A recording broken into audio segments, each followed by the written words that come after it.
महमूद, अब जरा शख्सियात के हवाले से आ जाते हैं। इमरान खान साहब आने वाले दिनों में दोबारा वजीर आजम बन सकते हैं? हाँ, बन सकते हैं, पॉसिबिलिटी है।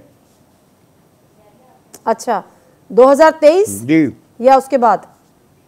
हाँ जी, 2023 में पॉसिबिलिटी है, मैं पॉसिबिलिटी कह रहा हूँ। अच्छा, कितने फीसद आप देखते हैं कि उनके चांसेस हैं?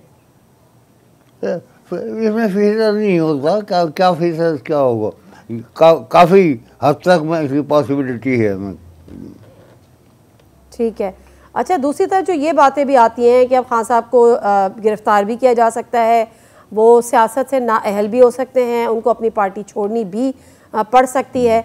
तो इस वक्त जो उरूज व ज़वाल के हवाले से, उनके सितारों के हवाले से बताएगा कि इससे ज़वाल पजीर हैं या आने वाले वक्त में मज़ीद उरूज मिल सकता है, या नाअहली की तरफ भी जा सकते हैं, गिरफ्तारी की तरफ भी जा सकते हैं?